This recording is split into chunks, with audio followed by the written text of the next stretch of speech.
Senate Majority Leader Mitch McConnell walks to the Senate floor ahead of today's vote on the healthcare bill on Capitol Hill in Washington, U.S., July 25, 2017. Reuters. Aaron P. Bernstein. July 27, 2017 by Mark Miller. Chicago. Reuters. President Donald Trump has vowed repeatedly that he wouldn't touch Medicare or Social Security, but someone forgot to tell House Republicans. While U.S. Senators debate the future of the Affordable Care Act (ACA) this week, their colleagues in the House are preparing for the Republicans' next big move on health reform. A 2018 budget resolution that the House Budget Committee approved last week calls for major Medicare reforms, along with some changes to Social Security. The most dramatic changes would raise Medicare's eligibility age, and shift the program to a flat premium support payment, or voucher, that beneficiaries would use to help buy either private health insurance or a form of traditional Medicare. The budget recommends raising the Medicare eligibility age, gradually, from 65 to 67. Conservative policy experts have been calling for this shift for years, arguing it is needed to protect Medicare's solvency in light of rising American longevity. But the recent longevity gains are not spread evenly across the U.S. population, so higher eligibility ages would hit some people harder than others in terms of lost years of Medicare coverage. Along with a gender gap, other factors playing important roles in determining longevity are income, educational attainment, and race. And left unanswered is this question: where will these folks get health insurance while they contemplate the blessings of longer lifespans? Some might be covered by employers if they can hang on to their jobs. Medicaid might be an option for low-income retirees, if Republicans fail in their efforts to shrink it beyond recognition. Others could buy private policies on the ACA insurance exchanges, if they survive Republican efforts to kill them.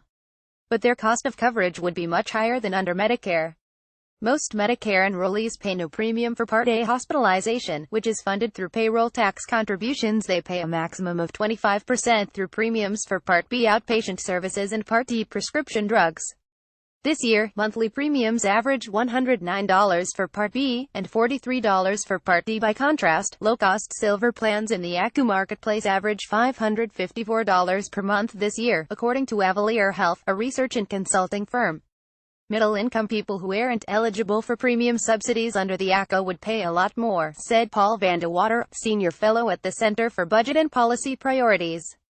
Risky experiment. Premium support, a longtime dream of House Speaker Paul Ryan, would replace today's defined set of promised Medicare benefits with an annual voucher that enrollees would use to buy health insurance.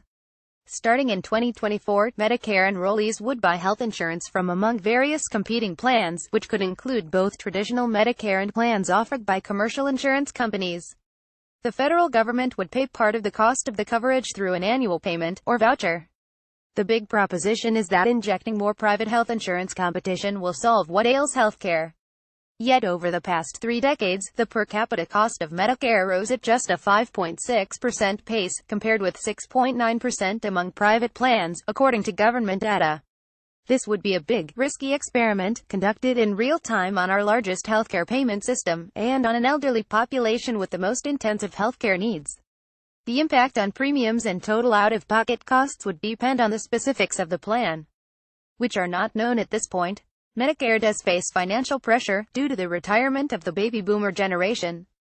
The number of enrollees is projected to rise from 57 million in 2016 to nearly 90 million by 2040, according to the National Academy of Social Insurance.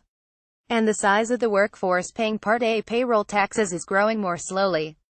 But Medicare's trustees reported earlier this month that Part A will have resources to meet 100% of its obligations through 2029. Reforms contained in the ACA have ended that date by 11 years. http://rs.tudumg95 Vandewater notes that the current projected funding gap could be closed with a modest increase in the payroll tax that supports it, from 2.9% currently split between employers and employees, to about 3.6%. The House Medicare plan does not stop with higher eligibility ages and premium support. It includes a grab bag of recent modernization proposals, including a cap on hospitalization out-of-pocket costs, streamlined deductible structure, and limits on the richest Medigap supplemental plan. It also would expand means testing of Part B and Part D premiums for high-income seniors. Meanwhile, the Social Security proposal echoes a White House plan to move more people off disability and back into the workforce. http://rs.2upfusf. But a higher Medicare eligibility age, that would not be just a touch, it would be a very hard shove. The opinions expressed here are those of the author, a columnist for Reuters, editing by Matthew Lewis. Topic: Sack of Government, House Republicans, Social Security.